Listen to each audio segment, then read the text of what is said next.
This is IAQ Radio, Indoor Air Quality Radio, the voice of the indoor air quality industry, with your hosts, Radio Joe Hughes and the Z-Man, Cliff Zlotnick. And now, Radio Joe Hughes.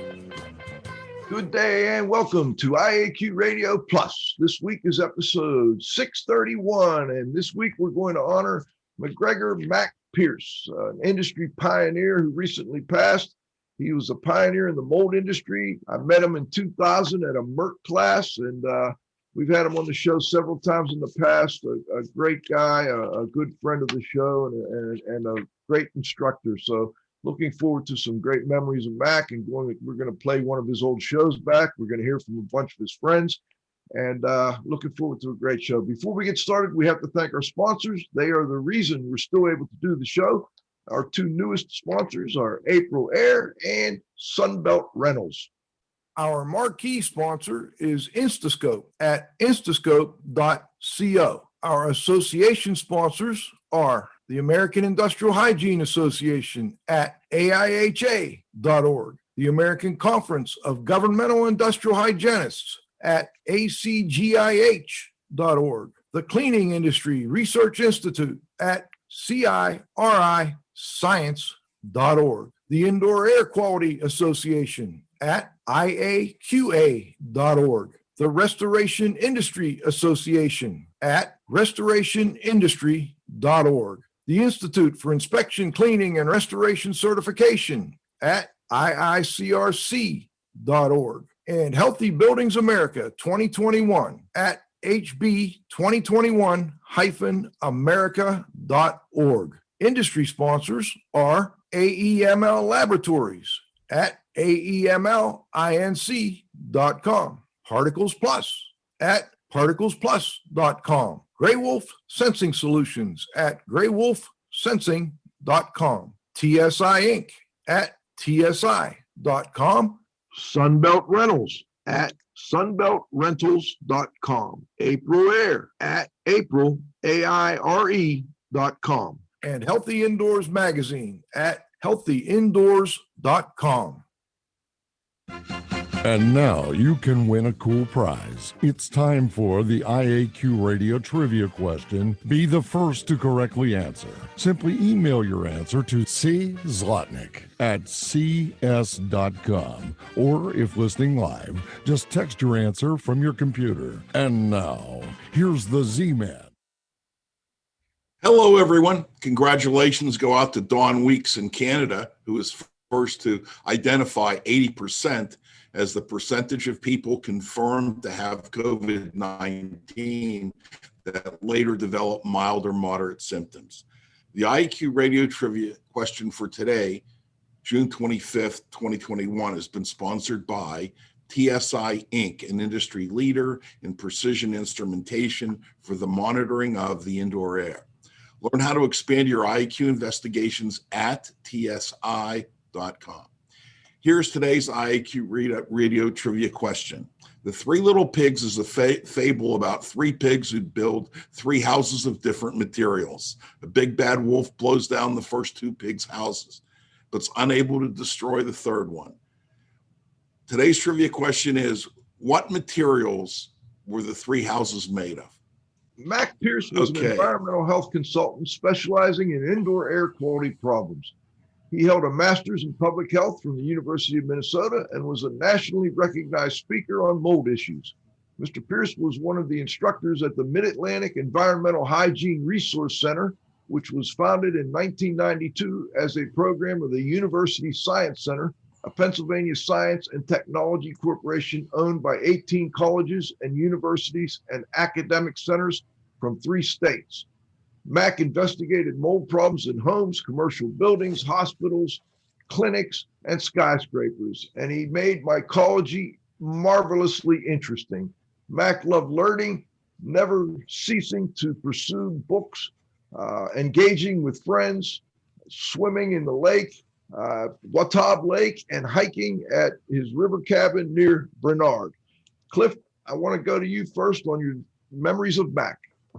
Okay, well, first, Mac kind of popped on my radar screen when I found an article that he'd written on flood damaged homes. And I felt that I wanted to get to know him, so I called him up on the telephone and spoke with him for a couple of hours. I was so, I guess, impressed that I just wanted to share this guy with my world. And at that time, my world, as it is today, is engaged with people who are involved in disaster repair and water damage restoration. I was instrumental in selecting him as one of the speakers for the inaugural Water Loss Institute event, which was held out in San Francisco Bay. While taken aback by his choice of attire, when he came to the podium, he literally killed it. I mean, he literally blew everyone away. He was the most popular speaker at that event. This is also the opportunity that I had to introduce them to Pete Consigli, and Pete then introduced them to the people in his world. So we can move on now, Joe. I think we've got Mike McGuinness on the line who worked with Mac at MEHRC. And Mike, let's see if we've got you on. Hello, Mike. I'm here. All right, buddy. Hey, great to talk to you. You've been, I met you and Mac and Joe Lstiburek actually during the same class back in around 2000 at MEHRC. I wonder if you could just. I feel bad for you. Actually, it was pretty good. Davidge Warfield. It was a great class. Wonder if you could tell us a little story about Mac. I can tell you lots of little stories about Mac. Cliff, thanks for your trivia question, because I have a list of Mac-isms here I'm going to share with everybody, but you reminded me of one more, and that was, even the dumbest of the three little pigs didn't make his house out of paper. That's right. So in any event, I gave a lot of thought to this. So last winter, or 2 winters ago, right before COVID, I'm down in Florida, and I'm giving a presentation, and they gave me an hour to talk, which for me isn't a lot of time. And so I started talking, and some lady put her hand up, and she goes, "Can I ask a question?" And I'm like, I'd really appreciate it if there's no questions, because I don't have enough time to talk about what I want to talk about anyway. And besides, I don't really like you, which cracked the whole crowd up. And then afterwards, I thought to myself, you know what? I just channeled my inner Mac, because I can remember Mac, like, going nuts at summer camp and a couple times, and just, entertaining dumb questions from the crowd, and, just sloughing them off and all that stuff in his own inimitable way. So, anytime anybody out there feels like channeling their inner Mac, feel free to do that. So I met Mac in Charlotte, North Carolina at an RIA convention, thanks to our global watchdog. Pete's responsible for pretty much everybody I know in the indoor air quality industry that I like anyway. And Mac and I hit it off immediately, and I'm watching him present, and I like presenting. I'm like, you know what? I like his style. It's just not too serious, and right on with everything he said. And then Mac and I got together and spent a lot of time when we developed the world's first mold worker course at the Mid-Atlantic Hygiene Center, like Joe and Cliff were sharing with Sue Smith and all those wonderful people down there. Yep. And I can remember, I kind of developed the course, and talking with Mac, I'm like, you know what, Mac, you're going to kick things off for the first 4 hours, and I'm just going to let you talk about whatever you want to talk about. I'm not going to scope anything out of like that. It's your 4 hours. You do what you want. And Mac would do his thing, and he'd be, his usual thing. And, everything else he didn't talk about, then we incorporated into the course. But I would tell him, all right, we're bringing Mac up now. So if I were you guys, I'd make sure my seat trays were in the upright position and my seat belts were sealed and fastened, because here we go. Mac and I were road warriors. Then we went we went to Cincinnati, and we went to New Orleans, and we took this thing on the road. And at that time we were running one a month, and everybody was coming in and saying, can you certify us? And we're like, no, but you'll leave here a lot smarter than when you got here. But but we would hang out at night, and we'd go out to restaurants and concerts. And I know you guys will find this hard to believe, but we were at a Dire Straits concert in Philly one time, and the people around us had to keep telling us to be quiet, and I have no idea why that would be to this day. But apparently, we might have been a little too boisterous or whatever. But we caught Yankee games. We would, one of the things we did a lot was we hung in our room afterwards. We would take the class out to dinner one night, but we hung in our rooms and we'd listen to music and we'd change our personal environment, like Joe Lstiburek would say, and how we refer to it. And anybody else that was changing their personal environment, we would hang out with them.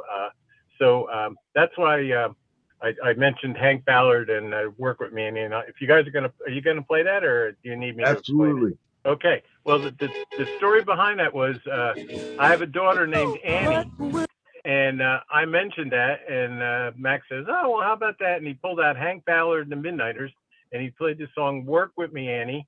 And I'm like, "Oh man, another band I can listen to, right?" I got home, and when I got home, there was a CD with Hank Ballard's hits on it, including "Work With Me, Annie." So that was how Mac ran. It was just there for me. Didn't say anything, and I got home, and the CD was there. When we first started doing this Mid-Atlantic course, Max, my handouts were all PowerPoint slides, and 80 pages of them or whatever. Max was like 2 pages.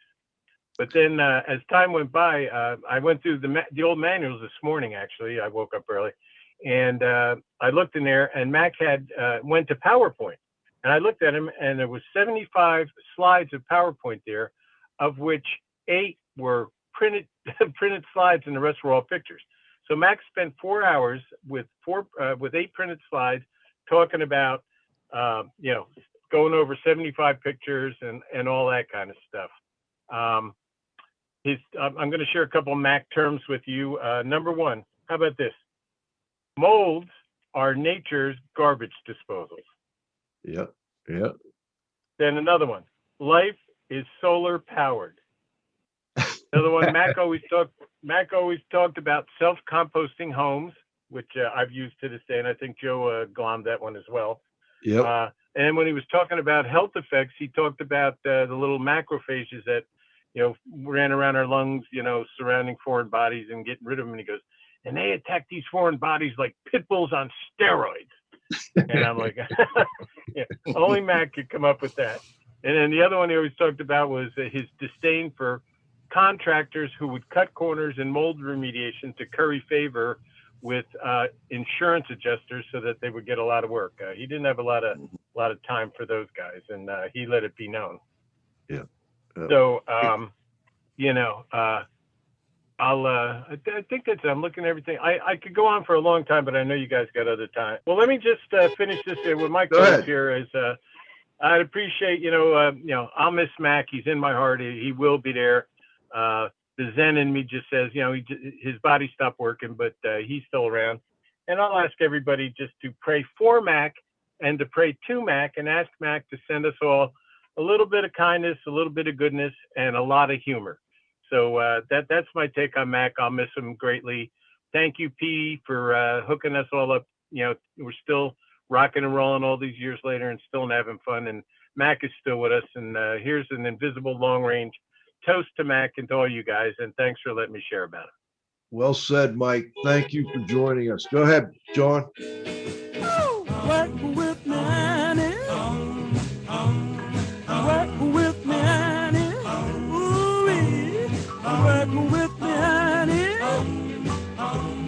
Work with me, Annie. Work with me, Annie.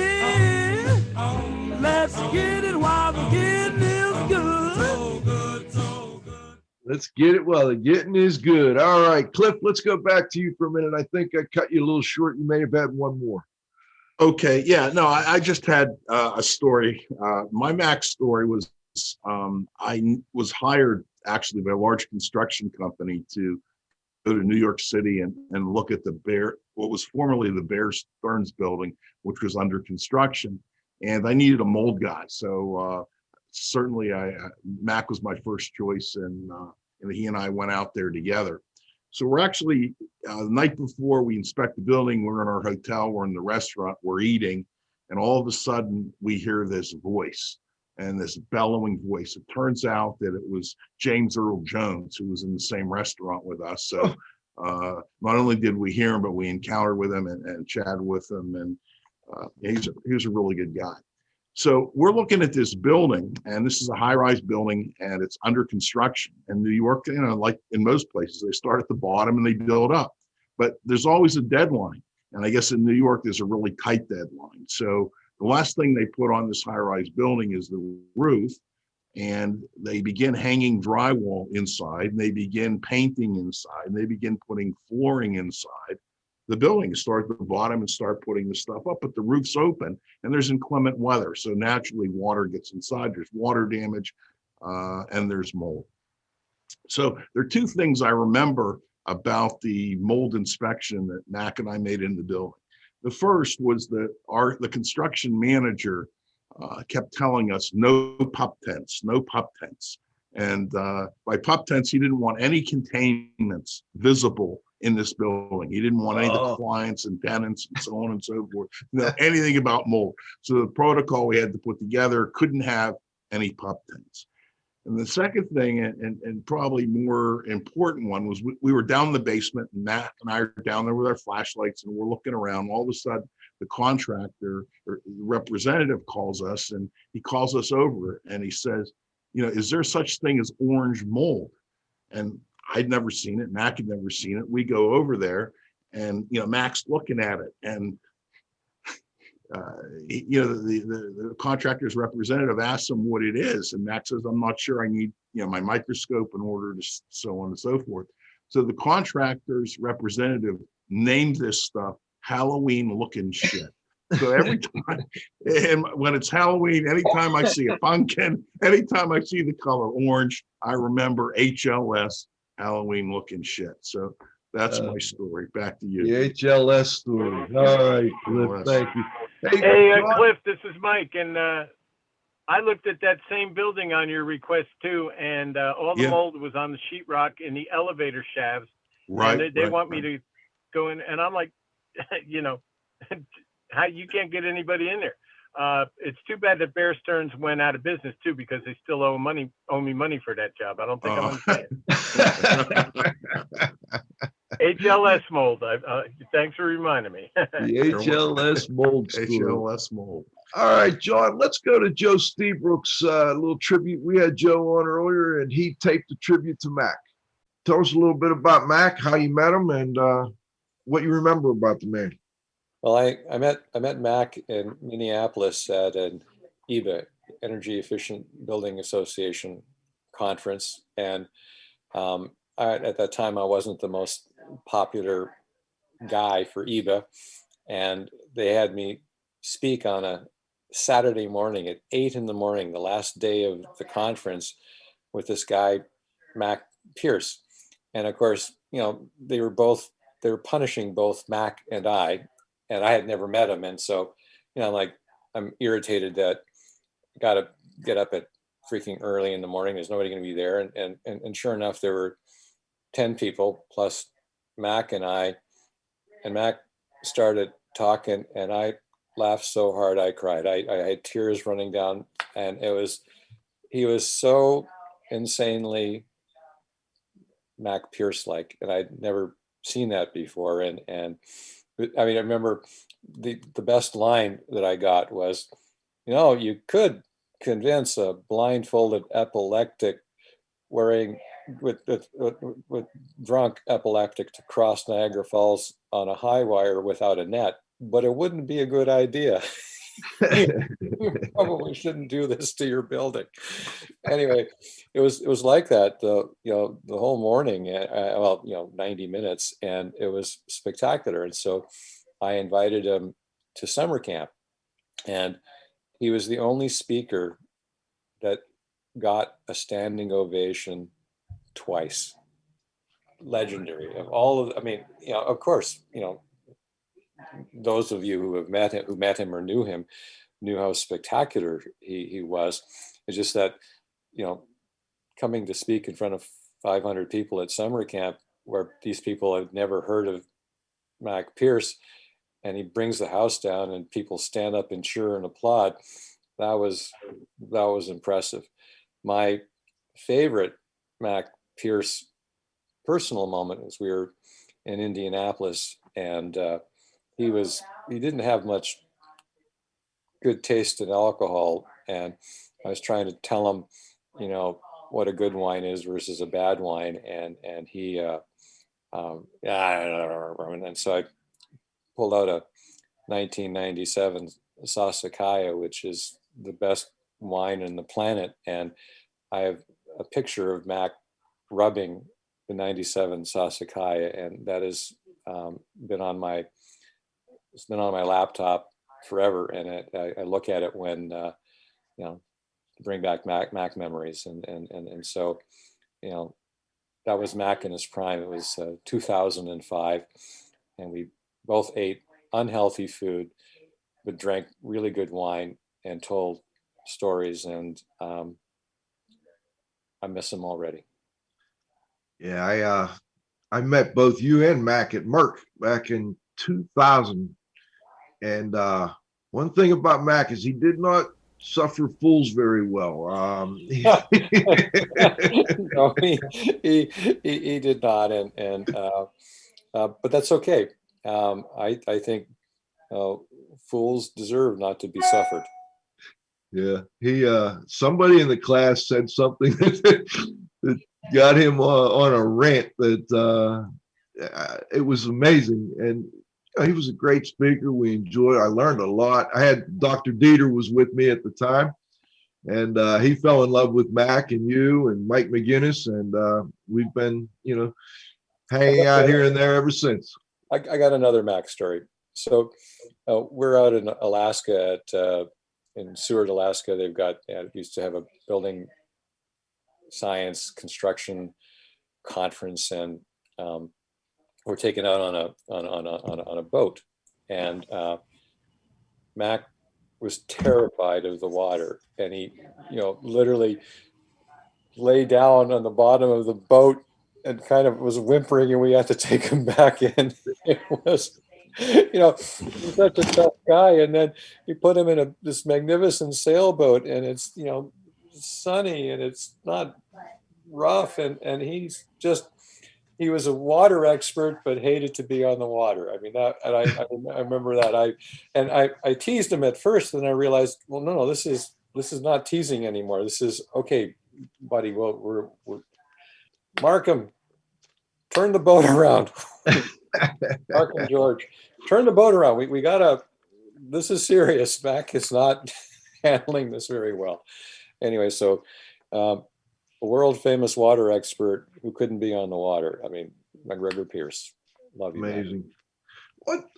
What Mac taught a lot on mold and mycology. Is anything that stands out that he taught that you think our listeners might learn from?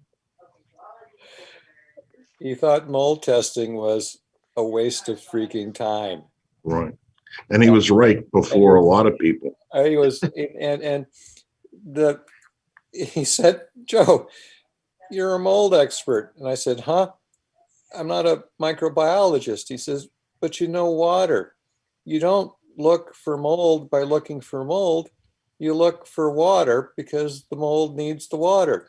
So water experts are better mold experts than mold experts. And the big thing is that you don't look just for water that's there. You have to look for water that was there. So was it there? Is it there? Will it come there? That is what I learned from Mac Pearce. Great stuff, Joe.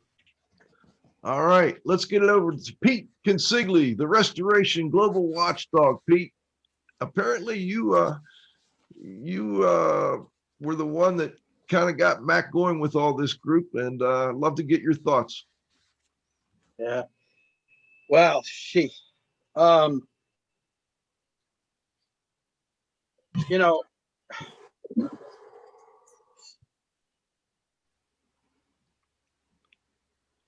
above all, it's funny listening to Joe I didn't think I was going to get emotional, but well, listen to Mike and Cliff and Joe brings a lot of memories back for me. Above all, Mac was a building scientist. He was a master of public health, and for years they encouraged him and his friends like Pat Hellman and others at the University of Minnesota encouraged him to get his PhD, and he could have. But I just think he probably didn't have the patience to write the thesis and go through the whole process. He got his PhD in the streets and dealing with people and being able to take, him and Joe had one thing in common. They could take very complex ideas and principles and scientific principles and put it down on a fifth grade level and just make it not only understandable, but, enjoyable and fun to listen to. And that's very hard. So when Joe says, Max says, don't look for the mole, look for the water. And, Joe obviously is a building science guy, and he specializes in intrusion and building envelopes. It's building science. And so all the diagnostic work and all the investigation that Mac did really is rooted in building science. And the mold is almost secondary to it. And, and I learned that firsthand of working with him for so many years. So I got a list of all kinds of things here. And one thing I will say is that at one point, you've been flashing a lot of photos up there. You had the one of Mac with the tambourine. That was a summer camp photo. There was another one, him at summer camp. They had up with two of the long-term summer camp participants, and then you had their outdoor summer camp kitchen in the back. He was holding court, he was talking. But the one with the tambourine, that one they're holding, there's a summer camp kitchen. But the other one, they had the tambourine. That was in the room with the band, right, where he's grooving. And he just said he was music. He was omnipresent all the time at all the summer camps. That was in the clubhouse where the bar is and where the band would play. And the thing is that so the one year, that other photo, John, put that other photo up there, the one with Lstiburek and then Pat Hellman, the Restoration Good Guy Award. So what happened is this was in 2009, and for whatever reason, Mac couldn't make it to summer camp that year. And so the REA did this special award that Patty Harvard did. It was a surprise for Joe. He didn't know about it. And since Mac wasn't there, we had Pat Hellman. He's the PhD professor at the University of Minnesota. Anyone that's been around summer camp in the building science world, he's another one of these Twin City guys with a lot of talent in the Twin Cities.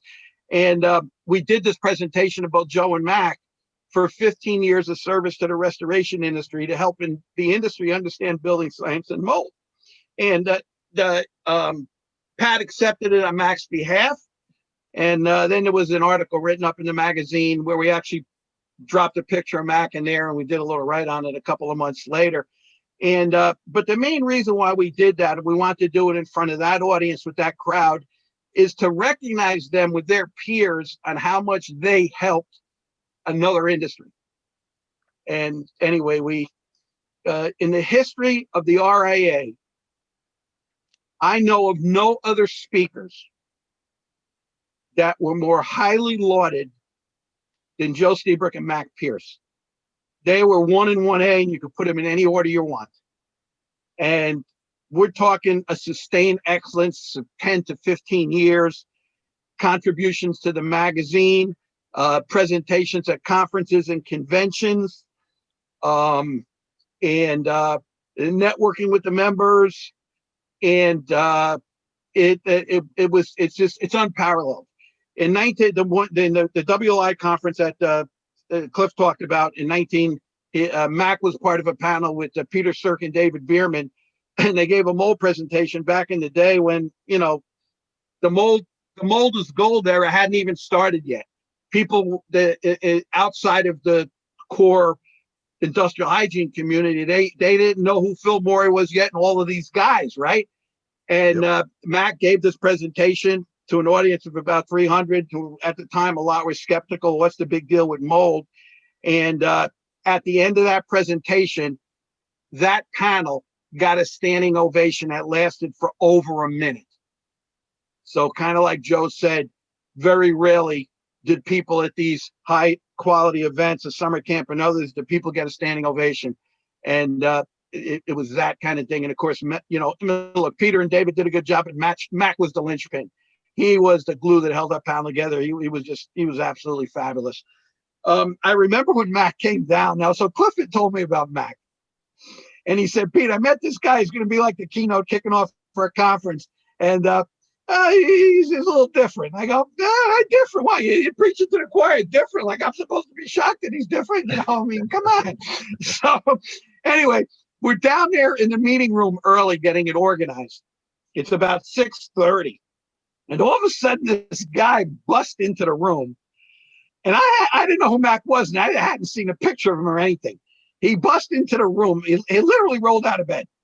And he had this wild-eyed look in his face, and he's holding up one slide. This was back with PowerPoint, you know, before everything was digital. You had to make the little slides and put them in the trays. He had this one slide that he needed put in the slide presentation they had presented. And he came in. I said, "Who are you?" He says, "I'm your key." I said, "Oh, you're Mac." So he goes, "Yeah."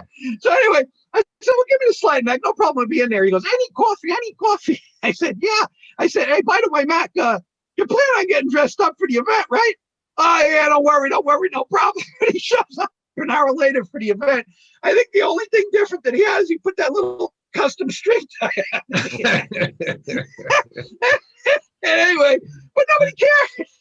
You know, it was pure Mac. It was so unique. It was such a great style. It was unbelievable. You know, the MEHRC thing was really a riot. Cliff and myself had went there in the mid '90s, and we saw Lstiburek, and a bunch of us went with Peter Cirque, and there were a number of us. And then we that's when we first met Shin Yang and John Tiffany, you know, and Phil Morey and all these guys.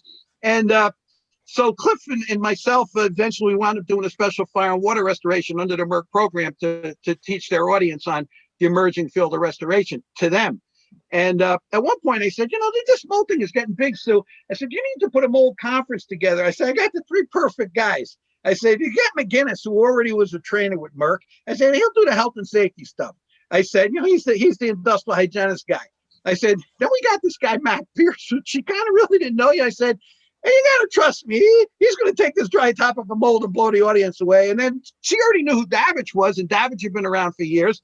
And I said, he'll put the remediation angle to the whole deal. Well, they did that 2-day course. And the first course that we did, the room was packed. And we built a containment center down in the basement of MEHRC. And then we decided we did a fit test respirator for everybody in the class. Now, the guys in that class, Joe was there with Dieter, like he said, Peter Cirque came, Bob Crow was there. I could keep going down the list. A lot of the people that are in that class. And Mikey, this is on your behalf, Mr. McGuinness. Mike likes to say, they were the first guys to do this mold class. And when Mike was talking about the people, like, can you certify me? Certify? Well, there was no certification yet. But then a lot of people that attended that class then became prominent, well-known trainers and entered into the certification field based on the information that came out of that MEHRC class of those three guys. But I remember when they did the fit testing, Cliff had a beard, and Cliff was in the class, and they're going to fit test Cliff. So there's 35 people in the class. Cliff's up there. And I mean, but wait a second, the OSHA law, you know, you're not allowed to fit test somebody with the facial hair. So McGuinness says, and Max, well, let's see if we can do it. That's all BS anyway, right? So they put the respirator on Cliff, and with the facial hair, they have it on him, and then they got the irritant smoke out, and they're trying to see if Cliff will cough to bust the test. They didn't have a good seal. They tried for a minute and a half. They had people in the audience coughing because they weren't wearing a mask. And Cliff stood there like the Statue of Liberty. He didn't bat an eyelash. As a matter of fact, as I remember, even the inside of the respirator didn't fog up. And anyway, somebody said to Mike, well, Mike, what about the OSHA? Don't worry about that. You know, anyway, so Cliff was good to go. I remember that from that. I'll tell you the Mac, me and Mac, after that, we got a lot of requests to go around the country and do training for a lot of the restoration companies who would do continuing education training for the insurance industry, property managers and people like that. And they would get special, you know, the CC credits. Yep. And we used to do these tours. We would tour Kansas, North Carolina, all these various states where a lot of the members were. 1 or 2 members would host something. They would get these courses approved through the states. And a lot of those states had the reciprocal agreement And then one guy would say, hey, that went good. Then that went good. And this was back in the day when people didn't know what mold was. Mold was still covered under the insurance policies. And I'll tell you, some of the programs, I'll tell you two things in particular, and this is a true story, and you can't make this stuff up. In Kansas, one of the sponsors there out in Western Kansas called up. He said, Pete, you think we can have you and Matt come back? I said, well, yeah, I imagine, we'll see. He said, well, what's going on? He goes, you guys were such a big hit. He goes, we got guys that didn't give us work and wouldn't work with us for years, who said, those two guys, that Italian boy from New York and that other guy, that other guy, the guy, he said, yeah, that guy, Mac, because they didn't have to explain who he was. He said, the calls that we got were unbelievable. We had that in North Carolina. As a matter of fact, one of the past presidents, a good friend of Cliff's and mine, Frank Eden, Mac and me did one there in North Carolina, and we had the room packed. We had a big stage. It was well over 100 insurance agents and adjusters, and it was pretty tough in North Carolina to get that course approved. And I remember Frank calls me about 6 months later. He says, Pete, he goes, we got to book you guys to come back. I said, why? He says, the insurance commission department in the state of North Carolina getting so many requests to bring you two guys back because they got more agents and people who want to get the credits, and they don't want to go listen to one of these dry presentations where you get a guy reading out of a policy manual book. And anyway, but that was the kind of stuff we did. Now, I remember we did one for Alan Geltz in New Jersey and the IRS boys, and the room was packed to the hilt. And Alan, they were very nervous about how the audience would receive Mac. I said, don't worry about it. And I remember Mac gets out there, and I would usually do the opening and the setup and bring Mac out. And Mac was over in the corner chatting to something. I got 100 people in there, and I go, hey, Mac, you're on. Oh, he goes like this, and he comes out there, and then he prances, And so before I do it, so the two of us are up there, and we're like Abbott and Costello. We got a room of these serious New Jersey adjusters, and of course Alan and all the sponsors, they're all nervous as heck, And he goes, the ringmaster is called. He says, Pete's the ringmaster, and I'm the show pony. And I go, well, what are you trying to say, Mac? I'm putting a circus on there anyway. That was it. And I sat down, and Alan is like, I can see him back there going like this. Anyway, Mac took the stage. We didn't just say anything more. We blew him away. It was just fabulous. And I remember, he has these great expressions and these Macisms, and this thing with sampling that they talked about. Mike talked, and Joe talked about the sampling. So Mac starts off this one presentation. It says something about sampling, and he goes, well, sampling. Let me tell you about sampling. And at that time, Bill Clinton was the president. So he says, you could be walking down the street. I'll tell you about it. You want to take a sample? He said, that's like walking down the street and there's some bum sleeping in a sidewalk, and you kick the bum and you say, hey, pal, what do you think of Bill Clinton? He goes, there, I took a sample. Now, I didn't know how to know what the connection was in that. And this stuff just came off his head, but the audience is laughing and they're just thinking, I guess what Mac's point is that taking the samples, at the end of the day, it's an opinion. And too many people that took samples, they put too much reliance on the samples. But he says, what do I need to take a sample when I can see the mold growing on a wall? Now, look, we do not get it. There's a lot of IEPs on this call. We don't have to get in the physical, the discussions about the post-remediation verification litigation. We all know that stuff. But put it in the context, 25, 30 years ago, when mold was on the uptick, it was still covered by insurance and everything else. And you had these hardcore people that saying, well, show me why we need to pay. Why do we need to do this? And one of the big problems was back in the day, maybe I am just preaching to the choir. Oftentimes there's so much money paid on evaluation, assessment, and sampling. And Cliff could finish the sentence for me. There's no money left over for remediation. There's no money left over to do the remediation. And once they went into the policy limits and started limiting coverages, that became a lot more important, didn't it? Yeah. Because at the end of the day, you have to remediate the job. Yep. And people want money to pay for that, obviously, if they have coverage. And that's the most important thing. But, that's a lot of early history that took place. These are true stories. There's a little embellishment, maybe not. But I got to tell you, we really didn't really go far, fall far from that. I will close with this, and then I know we're going to move on. And I don't know how many people are going to stick around till the end of the show, because I know we're going to do the replay of Mac's show, and then we're going to do the roundup. And one of the things that we're going to do is we have a presentation that Mac did in 2007 that's a classic presentation. Matter of fact, him and Lstiburek were the two mini coach speakers in Garden Grove, California, the REA Fall Conference. And Lstiburek did a presentation. This is in 15 minutes. We call them mini keynotes. He did a presentation called the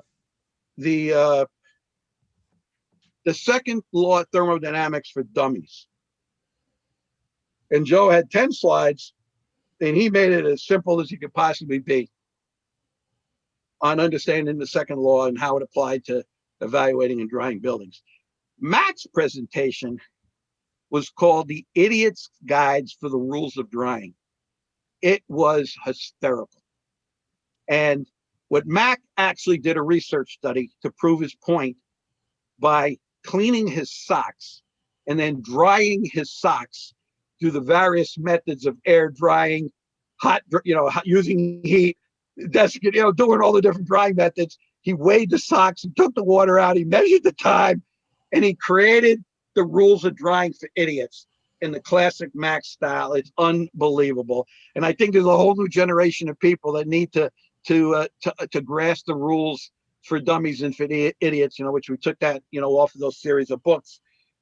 They quite frankly are not really for dummies and idiots. They're taking complex principles, putting them in the most simple forms, and then relating them to people so that they can actually apply them in practice. Because if people can't understand and apply these principles in practice to do a better job, to solve their customers' problems, to get the property managers and insurance companies to pay the bills, if they can't do that, then what difference does it make how much you know and whether you passed an exam or whether you did all that stuff? It has no application at the end of the day. And Mac was the kind of guy, and Joe Lstiburek and others, and McGuinness falls right in that path, and there's many others who are able to present those type of principles from practical field experience and training and scientific training and study, and give it to practitioners and people that had to apply it in the field. And of course, that's as big a challenge today as it ever was. And I'm going to go through that presentation in a lightning speed at the end. Mac used to do that when he had a speed of slides. He said, watch out for the flashing lights, don't get, like that as you go through the old days, you'd flick the slides and have those trays going around and the flags would be flashing up there. And Mac was brilliant at doing that to stay within the time frame. I love the guy. I miss him. I think about him, and in my closing during the roundup, I'll share my final story and the final conversation that I had with Mac, which I will always remember. And, and a couple other little things that I remember. Joe, before I turn it back to you, this is what I'm thinking.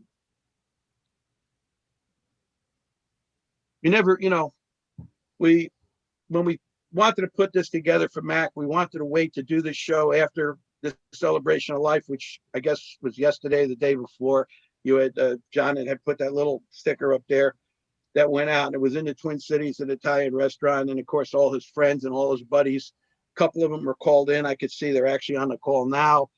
Went there, and that was, a lot of personal stuff probably on Mac, and obviously the professional stuff. And I think that we wanted to wait until after that was done to honor Mac, because in the past, when we know someone passes, usually on the following Friday, we'll play taps, we'll do a eulogy at halftime. But me and Cliff talked privately in this, and we said, Mac deserved more than that, and we didn't want to do that, and we didn't want to undermine his celebration of life. We wanted to do it afterwards. The old hindsight and foresight. If it had rethought it, what we did is we're trying to combine a flashback show, which is essentially playing the show from before, with doing the special tribute. But at the end of the day, we could just do the entire show as a tribute of his friends, telling stories, talking, and in essence, celebrating his life from a professional manner to what we knew. I don't know how many people will be able to stick around until the roundup, until the end, because they have to come and go, and a couple of guys like Jack and people wait in, they have other appointments. But I'll tell you, those of you that can stick around, you'll really get a kick out of it. But let me just say this, if you can't, we certainly understand and appreciate it. You can always download the podcast. Right. You can advance to that area and play it. And the other thing that I told a couple of you on early when we started recording, the WLI, the Water Loss Institute of the REA, Cliff, under his watch, we did get money commissioned to Mac, and Mac took a year-long study on the effects of moldy drywall. Could it be dried? What happens if you seal it? Will the mold come back? And then he wrote an article that was published in CNR magazine in 1999. And Joe, if you remember, I did talk at that and presented that at one of the Healthy Building Summits a few years ago as part of some historical research or practice. But I think we're going to make that available in the blog that'll go out next week, so that all of the loyal listeners can download that document. When I talked to Mac, he said he had a few new ideas on it, before we knew he wouldn't be with us. And I was hoping he was able to present it next year at the winter camp, but obviously he won't be able to. But mostly a lot of that stuff still holds true today. And I was going to actually have him do an updated version of the dummy presentation, which now, this will live in infamy, this presentation is. And we probably can make that available to everyone in a PDF, a couple slides to a deal. And there's a handful of other things. We're going to try to really put a resource package together besides Cliff's blog, which is just unbelievable. Nobody knows how to do the blog like Cliff, and he'll capture all the key talking points from all of us that have talked, and the show, because the flashback part of the show was in the pre-blog days. And a lot of you guys who listen in know that when we rerun these or do a second interview on some people who are still with us, and Cliff always takes those points and integrates it in the blog to memorialize it forever. So it's going to be a very special blog, and we'll have some attachments and links that John Faith will do a great job that you guys will be able to access and download and, circulate them and share them with people. I think they still have a really high educational value. So I know I went a lot longer than I should, Joe, but you wound me up, you pressed the button, and that's just the way it is. So Pete, thank you so much. We always appreciate your contribution, and especially this week. Mac was a great guy, and we're going to go right now to our show we did with Mac. This is show 138, episode 138, I believe it was. We're going to replay that, and then we're going to come back with the roundup. We've got it down to about 40 minutes here, so sit back, relax, enjoy. And if you're looking forward to the roundup, you can always download us later on YouTube and skip forward to the roundup. So, John? Thanks for joining us, Mac. Hey, hi. Hey, got a question for you. As a more mature building diagnostician. Old, you mean? Yeah. More mature means? Well, I think less hair, right? How have your inspection methods, equipment, and opinions changed? I'd say that I've become less enamored with gadgets and more looking for suspicious things. I collect mold samples, and I collect a lot of them when I deal with mold problems in buildings. I have a degree in public health, and I'm interested in the exposure that people are getting. But I don't know that my methods are applicable to everyone, because I collect an awful lot of samples because I have my own lab and I analyze them for free. And I'm just doing, it's pretty crude stuff. I see some of these lab reports from some of the more renowned labs, and boy, they're doing identification way beyond what I have the time to bother with. I mean, it may be important information, but really I'm looking at a crude exposure. So anyway, I'm getting off the subject. My moisture meters are my friends, and I know that they've gotten a lot better, but I have pretty simple ones, just a little pin moisture meter. I guess you're not supposed to say brand names unless they sponsor the show, right? I don't care. Well, the little Delmhorst with no digital read, just an analog Delmhorst, is what the guys use in the timber industry to test the kiln drying of wood. You can actually calibrate that little pin meter to tell you what species of wood you're testing for the moisture content. And I tell you, I like an analog needle swinging better than I like a digital readout, because digital instruments have a tendency to turn to nonsense, to give you nonsense, and you don't know it. Well, an analog instrument won't work with a dead battery. There's a lot of tricks. The more gadgets you use, I think the thinner you're getting. There's a lot of high-tech IR equipment out there now, and I think some guys are really good at using IR to look for wet spots. So for moisture diagnosticians, people who are disaster restorers, I think a good skill with an IR camera is an important part of their set. But I don't tend to go out and look at water remediation as much as the aftermath. I was out, I finally got my first pot house, marijuana house. And this guy had done the typical stuff. He drilled through the foundation and tapped into the electrics to get it for free. And then he cut holes from the basement all the way up to the attic, and he grew the pot in the basement in wet conditions and then blew all the exhaust upstairs. And he got busted by the neighbors in the quiet suburb in the winter because they saw smoke coming out of the out of the vents from the attic, and they thought the house was on fire. That's how he got nailed. But this was 2 years ago, and the house has been shut up for 2 years. So they want me to go out there and tell them what needs to be done. Well, you could burn the house down, or you could tear it all apart. But in fact, I walked in the door, the house had been shut up for months, and there wasn't a whiff. You know, you guys that do restoration know what I'm talking about, that you go into a house that's got a problem. It smells when you walk in the door. Your nose gets used to detecting. I'm not a bloodhound, but I can tell if something's funky or not. I tell people with odors that I don't have the most sensitive nose, but if I can smell it, it's probably bad. But this one wasn't. It didn't stink. And there was where we did see surface growth. So we're playing ball with the city inspector. The kid wants to buy the house. He's the one who engaged me. But the city inspector wanted that house tested, and he wants me to test it after whatever recommendations I implement are completed. So he wants it tested twice. We love that, callback work. Anyway, where there was visible mold, we cut into the walls and didn't find a thing. What we did find using tape lifts, I press Scotch tape up on a surface and then take it back to the lab and turn it transparent, look at it under the microscope, and that'll show you growth you can't see. If you use a contact plate, a Petri dish media contact plate, and press it against a surface, you can get pretty high growth on a surface that when you tape lift off, you don't see any viable fungal structures at all. What is that telling us? Well, I think that when we see viable fungal structures, that's like the OSB ceiling in the basement. I want that scrubbed. I can see some fungal structures growing on there, and gosh, no matter how well he ventilates that basement, you're still going to have awful high humidity down there. And now, how do we clean that? That's a challenge, and no instrument's going to tell you that. So what I'm getting at is that the gadgets were of minimal use here. Even my air sampler, the air samples were pretty much less than outside and not very important. What was important was taking contact plates and tape lifts, and then analyzing sort of the settled dust content to see how much the dust is irritating in the house, and then looking at actual surfaces using tape lifts. Now, I think I collected maybe 10 square inches of tape off the entire house. So you have to really be good at picking what you're going to collect your sample from, right? Because a sample is trying to estimate a greater reality.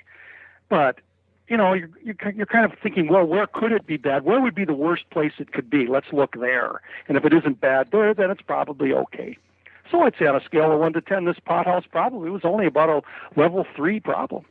Why was the city inspector concerned about mold and not concerned about chemicals, used in agriculture and so on and so forth? Alachlor. I don't think they do a lot of. I don't know. I don't know. What do they do for chemical treatment for that reefer? I don't think they grow it in dirt. I think they usually grow it in water. I'm not sure. It's a wet process, is all I know. Right. And as far as the chemicals, I don't know. Here's the problem with chemicals, Cliff. Is that if you're going to test for a chemical, you have to use gas chromatograph, mass spectroscopy type analysis, and those tests are expensive, and you almost have to test for a chemical. You can't, if you're going to test for pesticides, you can't there's no bulk pesticide assay. These machines are so sensitized that they only can tell you if it's DDT or not. It doesn't tell you that it's DDE. It just doesn't tell you that. It only will tell you if it's DDT or not. So you have to test for each known. And Peter will tell you, when you're sending these stuff off to labs, it's very, very expensive. So when you're testing for chemicals, if you know what chemical is of concern, like in cocaine or meth labs, they know what chemicals to test for. There's a certain set of chemicals that they use to make that crap. And so they can test for those things to see how extensively the house has been contaminated by the meth lab. But if you're just looking for unknown agricultural chemicals, that's just astronomically expensive. God knows how many houses have their water tested and it passes muster, but there are 7 or 8 horrible things there. But if you can't taste them or smell them, you don't know they're there. And if you don't know what they are, you can't test for them. Joe. Yeah, Mac, welcome. Thanks for joining us. Pleasure. I've got a question, and we were talking a little earlier, and I noticed one of the questions Cliff has on here is, what do you consider to be the most, what mold do you consider to be the most irritating allergen? Well, if we could take Fred or Julie, we could tell which allergen is which mold would be the most irritating to them. There are bulk statistics that some of these outdoor molds, I mean, Alternaria alternata is real irritating to an awful lot of people who have mold sensitivities.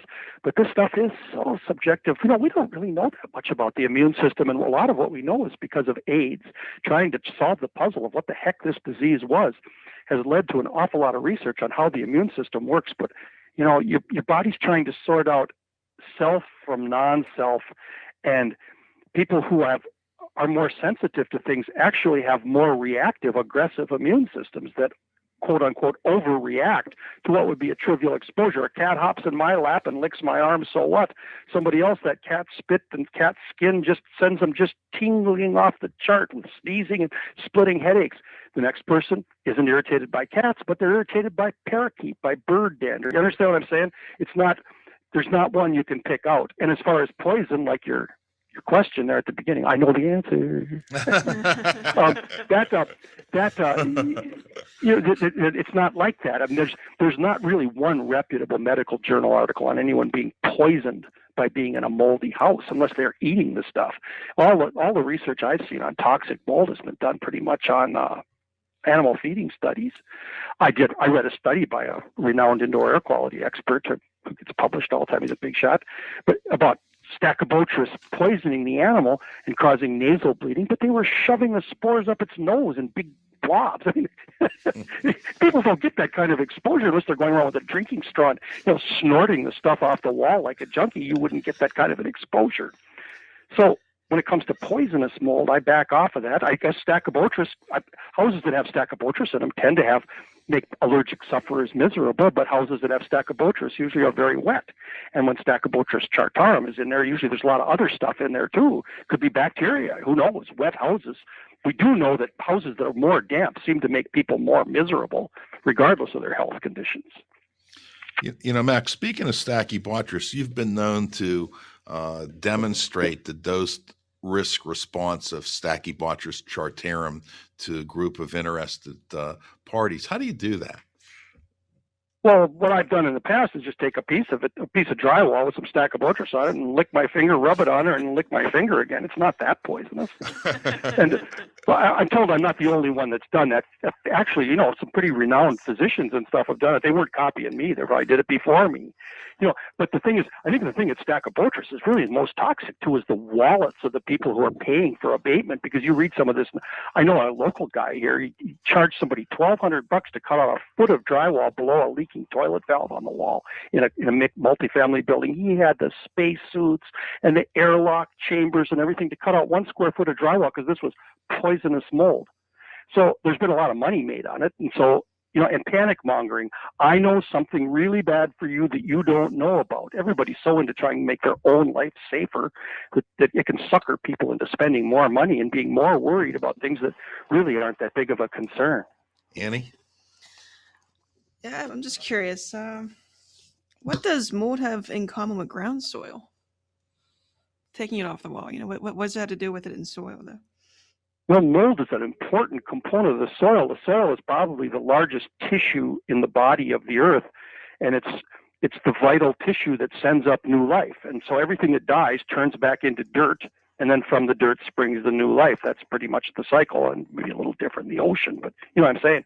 And the molds are an important part of the breakdown team in the, you know, the decomposition of spent life, turning it back into fertile material. I mean, if you have a dead raccoon, you can't grow plants in that. But once the dead raccoon rots into the ground, it produces fertile soil. And there's just a big scandal about the agricultural industry. They're composting dead animal carcasses in farm fields, and the runoff from that is probably pretty harmful. But the soil, the point is, will turn that dead cow eventually into something useful again. The point I make is that you probably know someone in your own life who's just such a worthless, lying, miserable, thieving, troublemaking, unlucky person. But even they, when they die, will be of use because they'll turn back into dirt. Wow, that's hard to believe. But I believe you.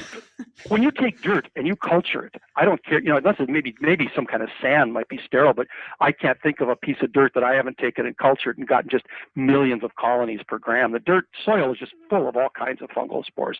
It's like loaded for bear. Anything that falls into the dirt will turn to dirt, and especially organic matter will turn into nice composted stuff that's available for, and so there has to be a pretty good arsenal that's evolved over time to chew up all of the various nutrients. And molds are super adaptable. Even within a single fungal colony, there's evolution going on because they have the cells are multi-nucleate.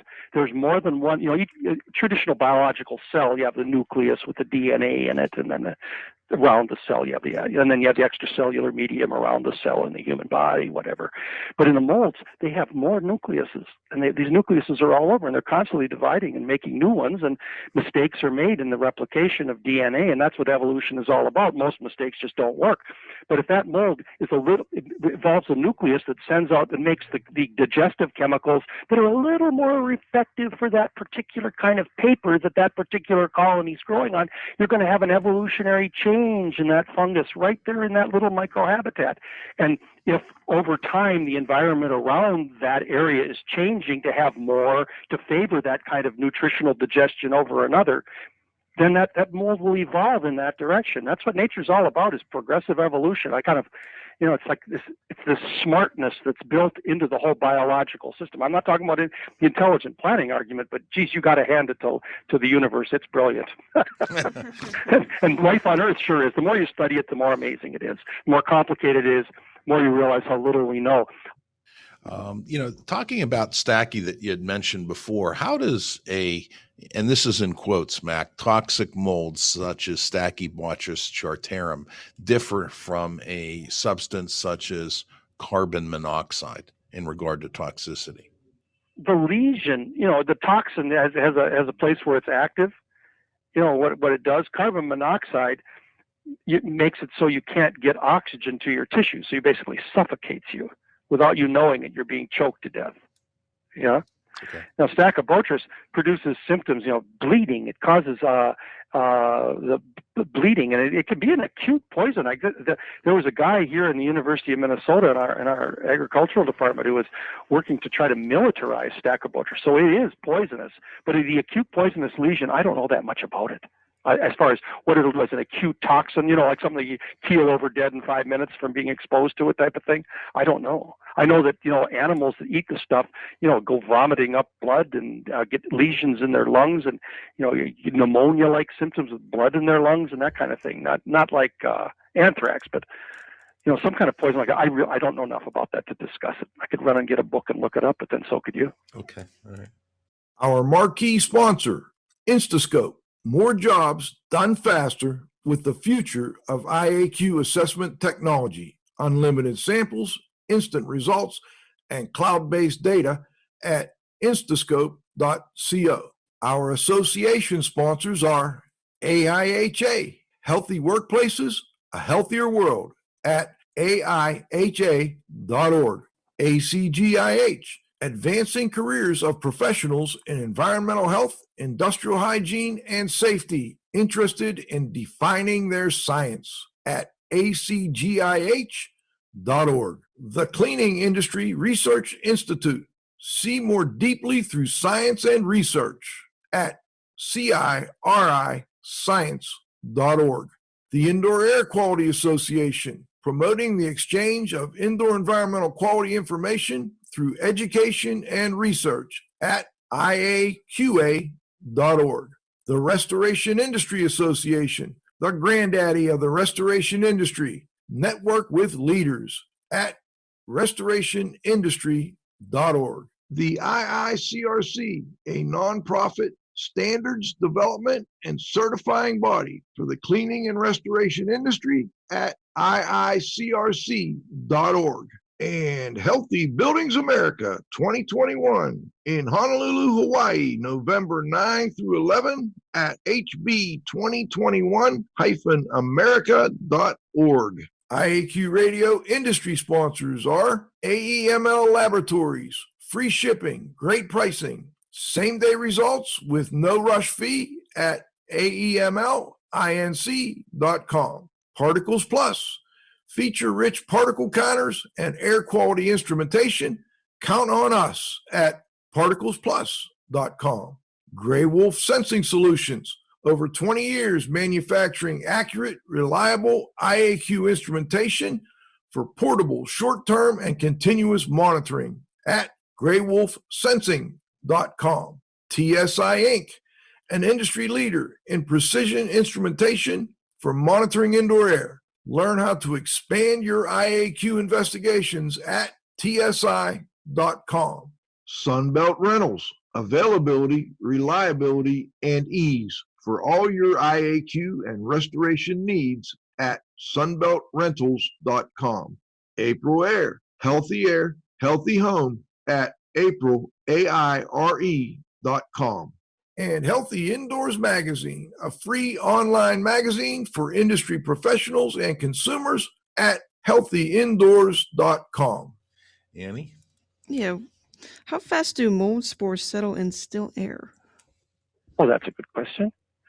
There's a wonderful book that you can find at used bookstores for about $100 called The Microbiology of the Atmosphere by a guy named Gregory. His last name is Gregory. You can get it on Amazon. I got a copy. Then I told him, I was bragging to a friend of mine, showing it to him. Here he had one he got for 50 cents at a used book sale, so go figure. But anyway, Gregory has a nice article on the settling velocities of various kinds of fungal spores, not focusing on just the molds, but all kinds of fungal spores, mushroom spores, all that. And when you get down to about below 5 microns in size, now a micron is a millionth of a meter.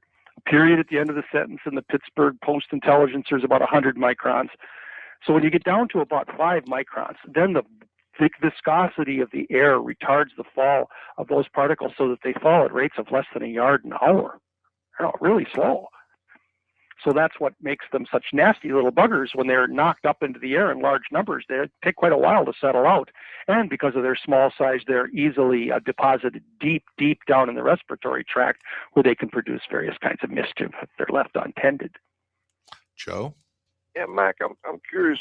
We were talking a little earlier about energy rating and how people use this as a method for, they depressurize the home as a method for trying to figure out where the air gaps are. And I know you're a building science guy. And in fact, you were just honored up at the summer camp here this year as the guy trying to bring the indoor air quality and the building science people together. I'm curious, would you caution people doing that type of work at all to investigate the area and maybe change the way they do their investigation based on possible, let's say, contaminants within a home? Well, first of all, I have to tell you, I have a bias in this. The people that make the Minneapolis Energy Conservatory makes the blower door, and the blower door is basically a rubber sheet that fits into a doorway, has some brackets on it so you can make it an airtight fit and block off an outside door to the home. Then inside, in that membrane, is an elastic hole where you can stick a fan about 3 feet in diameter. A nice sized fan will hang in this elastic membrane. Then you hook up pressure gauges and flow gauges to the fan, turn the fan on, and you measure how much air you have to blow out of that house to create a certain degree of suction. Now, if the house is super airtight, you just have to blow a little bit out of there and the house will kind of deflate. I mean, you'll be creating negative pressure. If the house is super leaky, you can blow a hurricane of air out that door and not create much depressurization because there's so many holes and cracks in the house. You can't run a blower door test with a window open or it'll compromise the whole test. Okay, so this blower door is a valuable tool for weatherizers because it shows us how leaky the house is. If you leave the fan running, you can go around with a smoke pencil and find out where the air is leaking in. It's fascinating. People have no idea the leaks in their houses. I remember the first time a guy ran one for me, and he showed me the recessed lights that went from the kitchen up into the attic, and there was just air pouring down through those recessed light cans. Then we went up in the attic, and this is in Minnesota, cold climate, there right above the recessed light was mold all over the oriented strand board because warm, humid air from the kitchen is going up and condensing on the wood in the winter. It's a valuable tool. Now, when you depressurize a house, do you run the risk of sucking all kinds of nasty stuff out of all the cracks and crevices in the home? I went down to Iowa and tested a bunch of houses, and we really didn't find that. I was just doing mold tests, pre and post mold sampling. That's all. That's affordable and easy. We weren't testing for all of the different allergens and irritants. But here's the basic logic of the argument that the blower door isn't a threat, and that is that if air is leaking into a house in response to a fan depressurization, it's going to tend to go in through the biggest cracks and crevices. And those biggest cracks and crevices aren't the places where mold grows. Mold grows on damp, still surfaces where there isn't a lot of air blowing back and forth, generally speaking. So, the idea that you're going to suck a bunch of crud into the house from the building, the dirty building envelope, well, I think it's unlikely to be the case. We had houses where the basement walls were covered with mold, but when we put the blower door on, that isn't where the air leaked into. Basically, when you blow air out of a house, air has to come into the house to make it up, and that make-up air doesn't come in running along the basement wall, lifting the spores off the wall and blowing them into the house. It comes into the big cracks and crevices. So I'm not as concerned about it as some. On the other hand, there's been some legal cases. People have been sniffing around about these blower doors, and so you can become a plaintiff's expert and make quite a case that it's incredibly dangerous, and you can get on a witness stand and charge them your hourly rate. Try to charge the lawyer. Whenever the lawyer wants to hire you to be an expert, try to find out what he charges and charge more. But we had a case in Iowa. The reason they hired me was some, juries can be awful stupid, and they wound up giving this guy thousands of dollars because they put an exhaust fan in his bathroom to give him a little bit of exhaust ventilation to, get more fresh air into his house. And he claimed that it sucked mold out of his walls and made him sick. And that, I don't know what they had for experts and everything, but they lost the case. They wound up having the insurance company settled and gave this guy $25,000. That was sad. Little 40, 50 CFM bath fan made the man sick. If you're that wimpy, you should probably be taken out and shot. But that's what happened. And so there is a case that people try to make that pressurizing a house is dangerous. I've certainly never seen it in all of my experience with people using blower doors and using them myself. I've never seen anyone go, "Oh man, what did you do?" Oh, basically all you've done is brought fresh air into the house, Joe. That's what a blower door does. It sucks air into the house to replace the air it's blowing out. And outdoor air, well, I suppose if there's something dangerous, there's an ammonia cloud from an overturned railroad car outside the door, it might be dangerous. Got a question for you, Mac. I've heard you use these terms: stupid squared, and stupid cubed. Can you tell our listeners? The robot voice was telling me I was unmuted, and so I didn't hear your question, Cliff. Okay, I'm sorry. I've heard you use these terms: stupid squared, and stupid cubed. Can you tell our listeners what you mean by that? Oh, yeah, sure. That was, I remember that. Well, with what we know about carpet as an accumulator of crud, it's probably stupid to put carpet on the floors of a school. Kids have dirty shoes. Kids are active. Kids spill things. And they're crowded. There's a lot of feet walking around on the carpet. So it's stupid to choose carpet.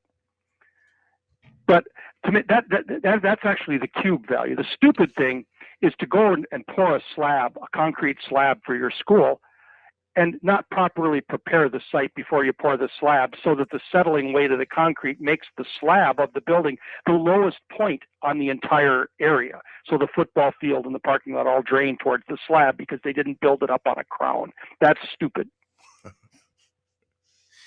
What's stupid squared? Stupid squared is then to carpet that wet concrete, and then stupid cubed is to glue the carpet down so that when it inevitably gets all foul and nasty, you can't clean it. You can't get rid of it. You're stuck with it. It's incredibly expensive. So that's the stupid cube thing. Pouring the wet slab, putting carpet on it, and then gluing the carpet down. It's kind of like, you don't want your last words to be, "Hey, watch this."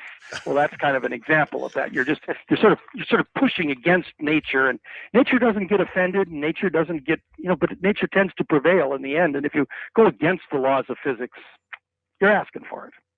Joe? That's what the stupid cube did. We got a text question here, Mac. What do you say to homeowners when they ask what can be purchased to help clean the air in their homes?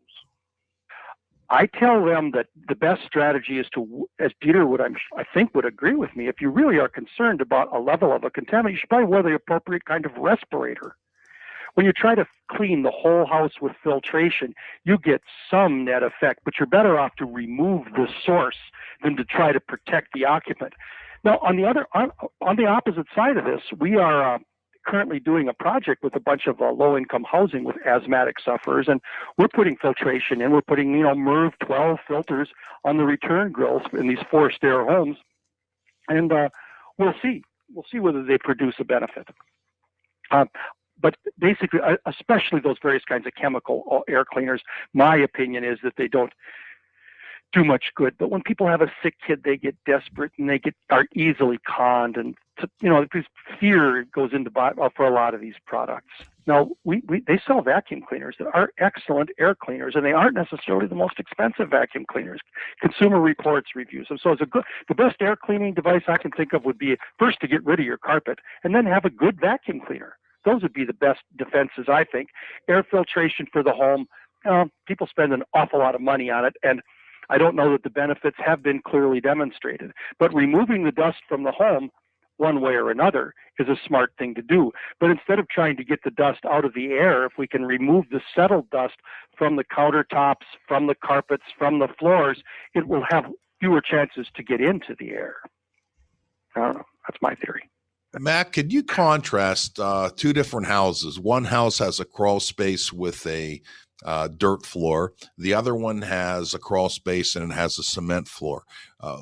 Based with one with dirt and one with a cement floor, if we had fungal colonization on the floor joists and on the subfloor, what do you think would be different in terms of species? Any idea? In terms of the species? Right. Oh, gosh. I've looked at so many of these, and I haven't seen a clearly demonstrated. The difference in species would be a function of the water activity on the surfaces that are being colonized. And the dirt crawl space certainly is going to contribute a much higher level of moisture to the crawl space environment, than the concrete, all other things being equal.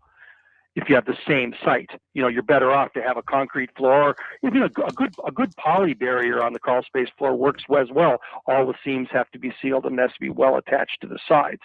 But a good plastic sheeting. What I often see, though, is instead of dirt, they've done basically the plastic trash bag approach, where there's just a bunch of pieces of plastic thrown willy-nilly down all over the dirt, and the seams aren't sealed, and there's bare spots. That'll contribute just about as much moisture as the bare soil. Soil is a huge moisture contributor. Now, the crawl space tends to be cooler, and so it's more easy for moisture to condense down there. And we have code requirements that are just a disaster in the southeastern United States, where they require outdoor air ventilation for that crawl space. The idea being that you'll ventilate the contaminants out. And in fact, what they do is they send in air, hot, humid summer air with a dew point in the 70s, into a crawl space that's cool down in the 60s. So they're basically irrigating the crawl space and just aggravating mold problems. We want that crawl space, whether it's got a plastic floor or a concrete floor, to be the same air body as the rest of the house. We want to have indoors and we want to have outdoors. The crawl space is kind of, if it's an iffy zone, like with a dirt floor, that's a terrible idea. And I've seen basically what I see, the difference between a dirt crawl space and a concrete crawl space, is the air samples collected in the crawl space and often in the floor up above are just, they're right off the charts. They peg my sampler. When you have bare dirt in nice, warm, damp conditions in the summer, that crawl space is just a mold pit. And that air from that moldy air finds its way upstairs, and I find it in the carpets and everything. A paved crawl space tends to have lower mold levels. But if that crawl space is cool and damp, concrete floor or not, it'll still grow mold on the trusses, and you could actually culture mold right out of the concrete. Off the concrete, I don't know if that's settled spores or if it's actually growing in there. Crawl spaces have to be treated properly. We have to keep them dry enough. We're putting dehumidifiers in a lot of the crawl spaces in our house program I was talking to you about, our research program. Mac, let me ask a question. I want to go back to the air leakage issue, and which is going to be a healthier home? One that leaks a lot and has heat loss, or one that is very tight, leak resistant, and energy efficient? Well, assuming that the outdoor air doesn't. See, I have a number of friends that really have to minimize the amount of outdoor air they bring into their homes because they're so allergic, and they're much more comfortable with a clean indoor environment where they've used appropriate materials and prevented moisture problems to have just enough ventilation to keep the air fresh. Other people, hell, they love to go camping, sleep in a tent. Now, the tent isn't very energy efficient, but almost everybody feels good when they're camping, unless their butt gets sore from sleeping on the ground.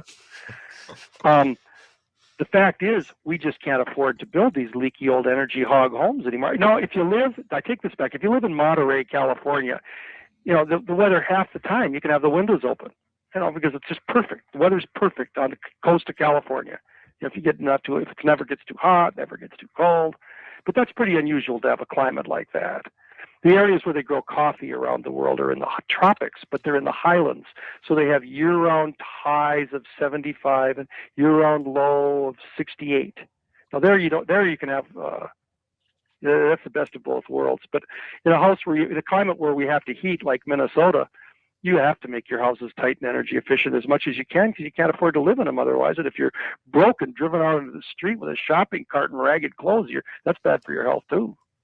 What about, what are your thoughts on bringing in mechanical ventilation when you tighten up these homes? Well, that's always the mantra is to make the house tight and then ventilate right.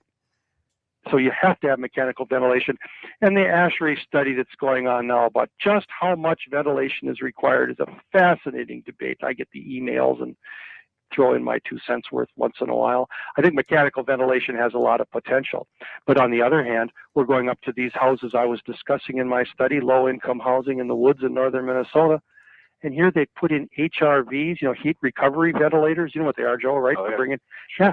And the intakes are completely clogged with cottonwood and, tree pollen and stuff like that. So there's dust and bird feathers. So there's absolutely no fresh air coming into the house. We've seen heat recovery ventilators where they ran plumbing piping right across the door, the access door. So you can't open the access door to change the filters. The fancier the ventilating equipment, the smarter the operator has to be. And homeowners as a group aren't very smart. They want to use the door key to get in and out, and the credit card to pay the bills, and the light switches and plumbing faucets. That's about it. They're not interested. And a lot of this ventilating equipment to work properly needs to be maintained and has to be operated properly. That's why we're getting big on just having passive ventilation where you just have an exhaust fan. Couple of exhaust fans just running all the time to draw fresh air into the house. Now, we are running risks of drawing horrible, dangerous crud from places like you described, but it's a risk we're willing to take because they got to have some kind of fresh air. Otherwise, last week's burnt toast will still stink. Modern houses are being built tighter and tighter and tighter, whether you think it's good or not. So we have to have ventilation to go with it. And the trick is to make the ventilation simple and effective. Effective ventilation is ventilation that is provided to the entire place, not just a column of fresh air being dragged from a fan from one hole in one side of the house to the fan. We want to make sure the whole house gets ventilation. And there's a lot of tricks and strategy to that. I'm a firm believer in building these tight. We've got to save the energy. I mean, we've got to do a better job building. I agree with your mechanical ventilation. I'm curious on your comment with the MERV 12, I believe you said, filters that you were putting into these low-income homes. How are you ensuring that they are changed regularly? Yeah, there's a little gadget on there that tells them when it needs to be changed out, and hopefully they'll respond to that. We have to educate these homeowners. Got it. Thank you, Mac. Mac, do you have any idea on the pressure of water moving through cement by capillary action, what it might be? I've heard Joe Lstiburek say that it can lift a ton of weight a mile in the air. It's a powerful force. Then I got these high-density concretes. I've got a guy that's been talking to me about how he thinks that this high-density concrete will prevent capillary wicking of moisture through it because there's no capillary spaces in the concrete. Now, I don't know how much you guys know about that. I'm just on the learning curve myself. But generally, concrete sucks water just like a drinking straw, and it's a powerful force. So those interior basement coatings, they have questionable value. If there's a lot of hydrostatic pressure, a lot of moisture moving through that concrete, it'll blow the coating right off the side of the wall. So the only way it'll work is if there isn't a problem. I have a lot of cures like that. Medicine that'll keep you healthy if you're not sick. Matt, can you comment on moisture problems in houses related to windows and window installation and related to Tyvek? Well, I don't think Tyvek causes window problems, but Tyvek is, it's basically an air barrier for the outside of the house. It's not made. And it's something of a moisture barrier, but what they've done, the next step up in building new homes is to build these pan flashings into the window assemblies where you have this rubberized material that wraps at least the lower half of the window, because all windows leak to some extent. Now, in my old house, wherever I've had to do any kind of surgery on my 100-year-old home, those windows are in perfect shape, and so is the wood behind them. It's all perfect. But I spend a pretty good energy bill every winter drying my house out. So where it does leak, the leaks don't cause any problems because the moisture doesn't stay in that dead, still, quiet little pocket where it can produce rot, misery. New houses do have such pockets. So what they do is the window is no longer just set into a bare opening or a Tyvek wrapped opening. It's set into a rubber pan that's made to drain any moisture that gets through the window or around the window back out over that weather-resistant barrier, over that Tyvek. And so the moisture comes, if it gets through the window, it's manufactured itself, or through the install, the flashing around the side, it'll be caught by this drainage pan at the bottom, this pan flashing made of rubberized material, and then that'll drip out over that, and then drip out over the Tyvek, and hopefully then evaporate back to the outside through some kind of ventilation base that's been made. We're big up here on having houses that have real good, I like ventilated cladding, where the moisture gets back out. The cladding isn't right up tight against the side of the house. We've just had terrible millions of dollars in disasters with stucco here in my climate. All old houses in my neighborhood are stucco, and they're all fine.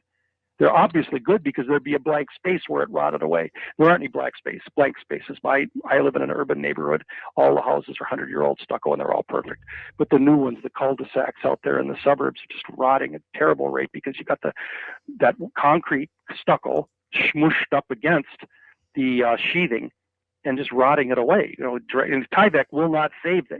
Putting Tyvek in between wet concrete and engineered wood product and 4x8 panels doesn't save the wood. It can't. It's not designed to do that. Now, if the stucco is hung with a ventilation space in between, then we have the ability for the place to dry out. We break the contact between the wet exterior cladding and the interior space. You have the same thing with brick. It goes right through the brick, and it goes even more through the brick grout.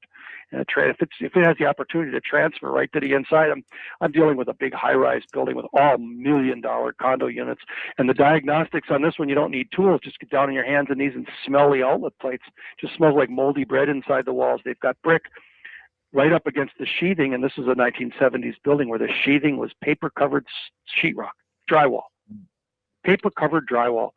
And the brick is right up against it, and it's a disaster. There's nothing. There's not even any Tyvek. There's nothing. There's no drainage space at all. So the brick soaks the gypsum board, which then rusts out the metal supports that the gypsum board is fastened to. The big steel pieces are rusting, and what a disaster. Yeah, we need to make buildings that breathe and are ventilated to the outside that still have an airtight inner envelope, an energy-efficient inner envelope with a breathable exterior system.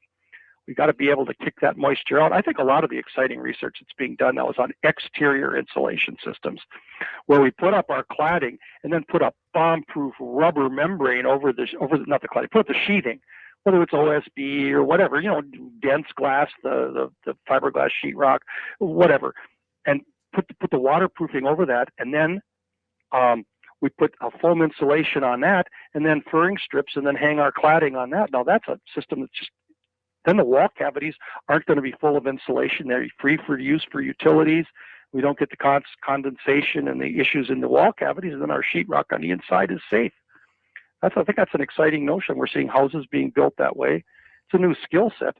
When you're fastening that cladding, you're running a screw that's sometimes 10 inches long to get it all the way in. And guys have to be good to do that, but they can learn. Mac, you lost me for a moment there. Now, how is your old home stucking put on different from the 70s version? I don't have stucco. I got a cedar siding, but the stucco in the old timers, they would have either a mesh or a wood lath, and they would press the stucco up against that, and then behind the metal or the wood lath was a tar paper, real old-fashioned wrinkledy tar paper. And apparently that wrinkledy tar paper was fastened to wood boards, shiplap or however the wood boards were installed. The wood boards are installed with the studs. Then you have an empty wall cavity and then plaster walls on the inside. And that system, just for whatever reason, that's got a lot of different places to dry out. First of all, interior plaster is much more resistant to moisture problems than sheetrock, drywall. I shouldn't say sheetrock, drywall. Then you've got the stud cavity, it's hollow, so you can lose a lot of energy through there. And then you got wood boards, wood is a wonderful water-resistant building material, whereas engineered wood products aren't. They're vulnerable to moisture problems. They can perform structurally like wood if they're kept dry. Then we have that wrinkledy tar paper, which provides sort of a drainage plane, a break, a disconnect between the concrete stucco and the wood boards. But I've seen concrete stucco troweled right onto wood boards in old buildings in northern Minnesota. They seem to be in fine shape. The wood hasn't rotted at all. So it's now maybe they just burned a wood stove inside and had dried that house out all winter with energy loss. Sure. I'm speculating here. I don't have the knowledge to really know that. All I know is that we have an awful lot of failures in our modern stucco, and our old ones are all here. Maybe the old guys knew how to do it right, Mac. Well, they did, but they also, remember, those are less energy efficient homes. And when you start tightening up stucco homes, you might be creating problems. But I've never seen a good study done on what happens when we weatherize stucco homes, blow cellulose insulation into all the wall cavities. Do we reduce the drying potential? There hasn't been a good study done that anybody showed me on that. Probably because when people get those homes weatherized, it's done on such an individual basis that it's hard to collect the information. And if it's done properly, the cosmetic, sometimes they drill holes right in the stucco on the outside, but they hide them. So we don't know what houses have been insulated and what haven't, unless the people self-report. So each one's an experiment. Yeah, every building is a science experiment, isn't it? And there's too many uncontrolled variables, and the person who's paying the mortgage is funding the research. Got it, Mac. Mac, you and I were having dinner earlier this week, and you gave my wife and I this entertaining, relationship between bacteria and kind of poor little rich kids. And I was just wondering if you could kind of give that to our listeners. Real quick, a friend of mine called and asked about a sewage spill into a dirt crawl space. And I told him that, if there's standing water, it might be a health concern. But once sewage, this is the whole nature of septic systems, is to get those sewage bacteria introduced into the soil, where they're rapidly killed off by the mean, nasty, tough ghetto kids in the dirt. The bacteria in the dirt are tough, and the bacteria that are harmful to human health are usually particularly adapted to survive in the soft, candy environment of the human gut, where it's kind of like the rich kid growing up in the suburbs being introduced into the wrong neighborhood when it gets into the dirt. The soil bacteria, the soil purifies itself. They say water runs clear after 100 miles. Well, dirt purifies itself too, and we're not going to see the soil being infested by human pathogens. Thank you. That's what we're talking about. I appreciate that. Mac, is there anything you'd like to add? I think you guys have asked a wide range of questions. It's really good. I like Dieter's point that a filter isn't like a spaghetti sieve. It's a tortuous path that you're making for the particles, but that's another half hour of talk, and we're not going to go off on that. Well, I thought you guys asked great questions. We've only scratched the surface of an interesting subject, but that's what you guys do every week.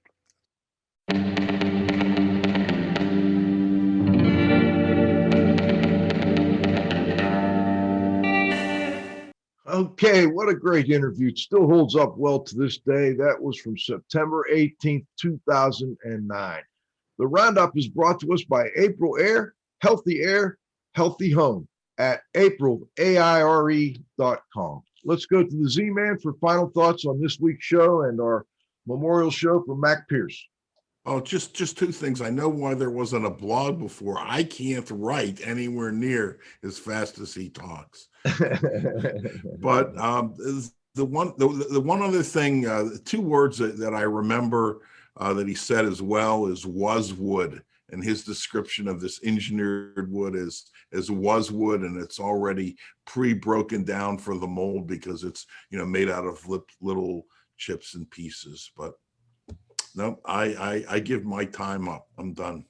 I was listening, and 11 years later, almost, everything still holds true to this day. It's sometimes it's a little scary for me, and I'm sure you, Cliff. We've been on here 14 years. We're going to say a lot of things, and maybe down the road we're proven wrong. But it looks like Mac was pretty much right on. All right, Pete, let's go over to Pete Consigli, the Restoration Global Watchdog. Pete, final thoughts. Yeah. So listen, as I listened to the interview, Mac's style of the interview is exactly, it almost is a mirror of how he gives the live presentations. They said he'll do a PowerPoint, there'll almost be all pictures in there, and then only a couple of script slides. And I actually never really heard you guys ask questions. So all I knew is that Mac would go off from the topic, delve into it, and then move on to the next topic. It was one of the most seamless things, I think, of all the interviews over the years that we ever did, that you guys have ever done. The one comment I got a kick in there when Mac talked about and find out what the lawyer charges and charge more, right? This is something Lstiburek. They asked Lstiburek one time, and he said this publicly, or else I wouldn't say it on there. But Lstiburek, he does a lot of extra witness work. I mean, one of the reasons I think today that he had to call in ahead of time and he couldn't be on the show is because he's busy and he's doing some kind of work, testimony or something. But I remember one time, Joe's telling a story. It's probably at summer camp. It could have been at a convention. He's telling a story about, the way he goes around as an expert witness on the stand with the lawyers, and the lawyers are always to trap him. And this one lawyer decides he wants to go down a road that he should have never went down. And he says to Lstiburek, he says, now, Dr. Lstiburek, I've noticed in reviewing your rate sheets that your normal rate that you charge for the clients, your expert witness work, when you do legal work, is twice as much. Can you tell the court why that is? And Joe, without breaking a smile or anything, says, well, that's an easy one. He says, that's because I got to deal with a-holes like you. But of course, he completed the rest after the A. And I'm thinking, boy, I said, what did the guy say? And the guy goes, They moved on to the next question. I noticed my friend Dan Chavez called in, and he's still on there. Mac and me did. Kansas and North Carolina are two big states. We did a lot of presentations there. I remember we went to Topeka to do one with Dan and his brother Richard.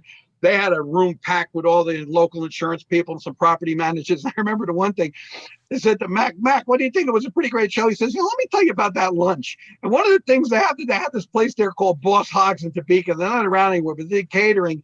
And on the side of the truck, they had a picture of a big smiling pig, and the saying over the top was horrifying vegetarian since 1995. And I remember on the invitation they put on there that lunch was being provided by Boss Hogs, and they used to make these big monster cookies for the dessert. And I said, how did that work out? He said, it was a good idea to do it. I said, we picked up about 5-6 extra people that came to the presentation just because Boss Hogs was going to serve lunch. I said, well, it was pretty good. Mac seemed to have enjoyed the pulled pork and all the trimmings. I'll tell you, yeah. You want to go to the PowerPoint? Yeah, so hold on. I want to finish with the PowerPoint. I got a couple more things, and then I was just going to tell you to key up. John can key up the PowerPoint if he wants to put the opening slide in there. But I will tell you, Mac's spoken a lot at the RAA. The last two times that he spoke, the very last time that I can recall was in 2010 in Albuquerque. It was the week during the Balloon Festival. It was a fabulous conference, and it was the last fall conference that RAA did for many years until a couple of years back. We picked it up again. But it was a big smash, and I remember that was what we call the summer camp conference, because we had a lot of speakers in summer camp that came in. Mac's entire presentation, and Pat Hillman was on there, and quite a few other colleagues, and Professor Rose from University of Illinois, and Mac, Lou Harriman. I could keep going, but Mac's entire presentation, as I recall, were just case studies of photos. There were, outside of the opening slide, Mac Pearce and the closing one, I don't think there's one script slide in there. And he captivated that audience for 40 minutes as he went through those slides, the same way that his 40-minute interview that Cliff couldn't keep up to take the talking points for the blog. It was fabulous. And Cliff, you were there. I think you remembered. It was unbelievable. But the one PowerPoint that he did here, which is a classic, was in 2007, and it was in Garden Grove, California. It was the fall conference. It was an international conference. We actually had people from the UK, from Australia, New Zealand. It was a terrific presentation. The whole program was great. It was about 300 people, 250 to 300 people there. And what was two things that were significant. That weekend, it was Garden Grove was right next to Disneyland in Anaheim. That was the weekend when those San Diego fires started, and the smoke from the fires had worked all the way up. It was in the lobby of our hotel. Talk about the coincidence of a restoration conference. And I remember after that, a bunch of the members, we got to tour the area and we visited with some of the insurance people. And then some of that information was shared internationally, which helped, exchanging of information globally to bring restoration practice together, which is the main reason why people join the association. Anyway, Mac did this. Joe Lstiburek did his presentation first on the second law of thermodynamics for dummies, and then Mac did the Idiot's Guide, the rules of drying. Go ahead, John. When I say go to the next slide. Go, baby. Yeah, so anyway, I love the way Mac put the idiotic drying model. And so this is what he decided he was going to do to demonstrate the different methods. This was part of a mini presentation that was part of the famous Donnybrook presentations RA ran for 2 years from 2006 to 2008. And this was kind of in the middle. There were a series of presentations comparing different methodologies, heat drying, desiccant drying, and LGR refrigerant drying, pros, cons, methodologies of it. So what the Mac wanted to do was he actually did a test by all his socks. And this laid out what he did. So go ahead and go through the slides. We'll go through them quickly. Anyway, so the contestants. So he laid out the socks, what he did, how he wrung it out, the methodology, how he extracted it, using a fan, using a dryer, putting it in a plastic bag. Go ahead. He also wrung them out first. I think that's a key, Yeah, right. Well, exactly, which is the principles of the S500. Remove all the source to excess moisture first. And Lstiburek always says that in the building, is they got to take the bulk water out. They dry the sock to the original weight. And it's the goal. Here, he weighed the sock. Go ahead. Soak the sock. It was wet, then he soaked it. Now he's got here's the air, the drying, one air drying on the clothesline. The dripping wet sock. Go ahead. Wringing it out. He's got his pressure cooker on the stove. Go ahead.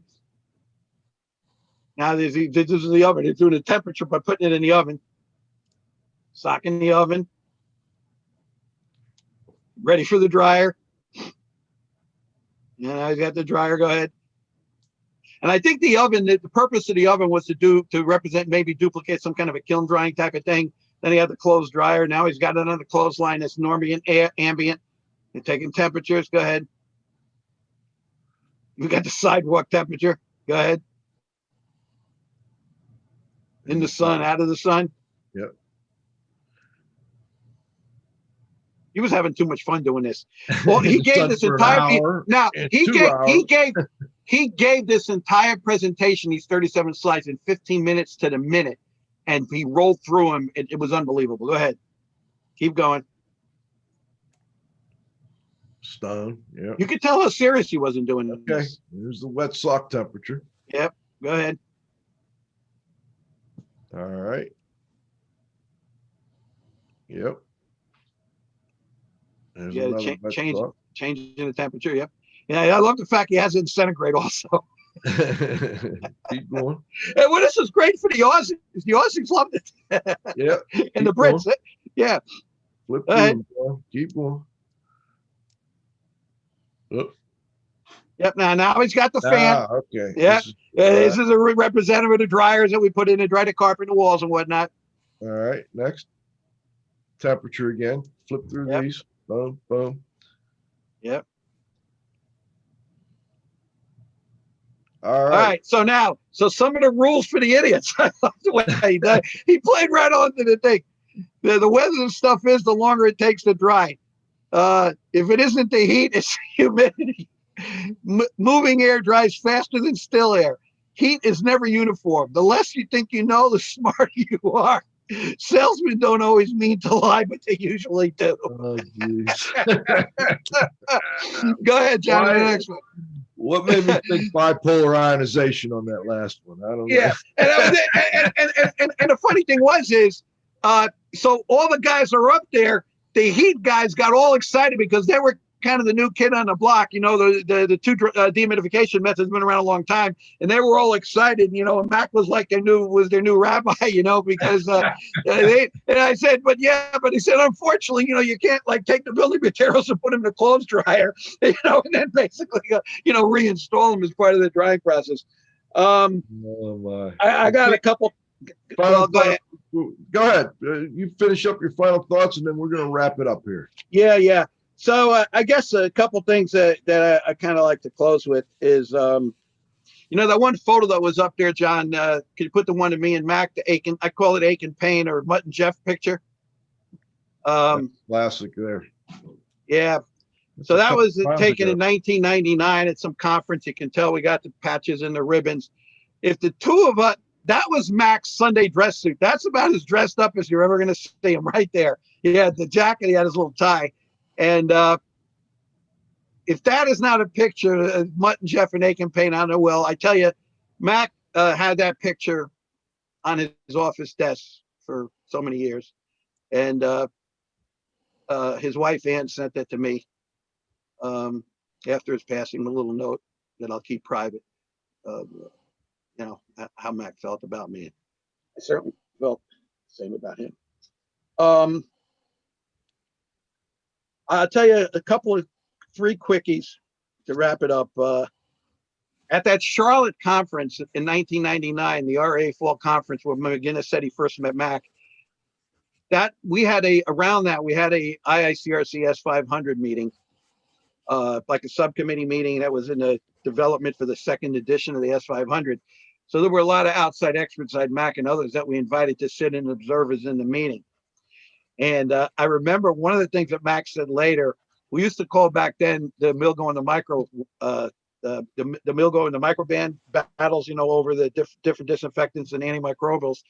And so Cliff was in the meeting, as was Claude Blackburn, and they were going back and forth over the different methodologies, of which the appropriate product to use.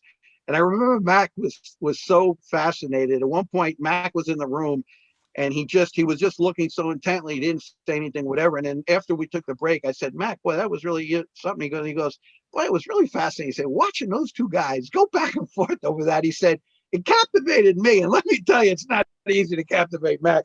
So for whatever that's worth, I guess that was an exciting subcommittee meeting, and he got a kick out of that.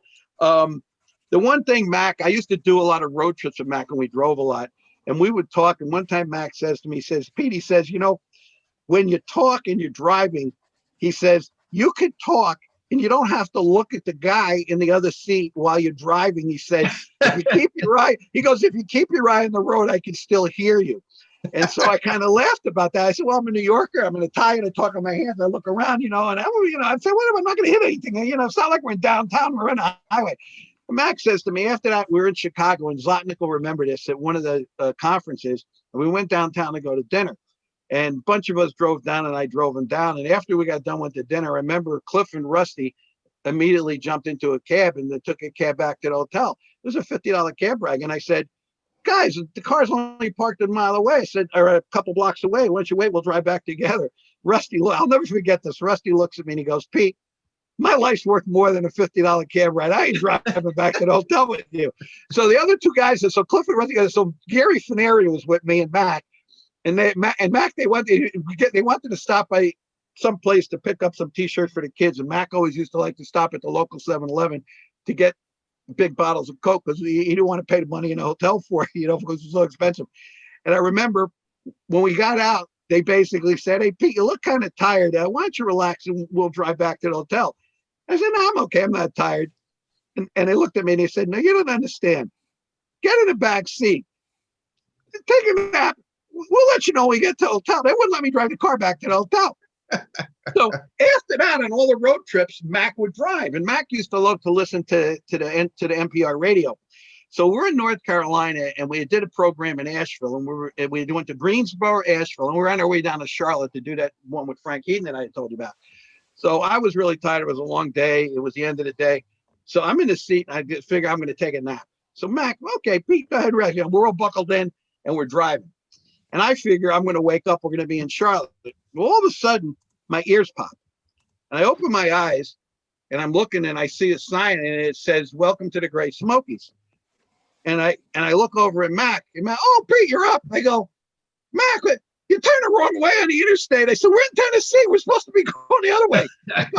He says, I thought that may have been the case, but you were so peaceful and tired. I want to wake you up. I said, wake me up. I said, we just went 45 minutes out of the way. Now we had to turn around and go back. I got to call Frank and tell him we're going to be late for dinner. All right. Okay.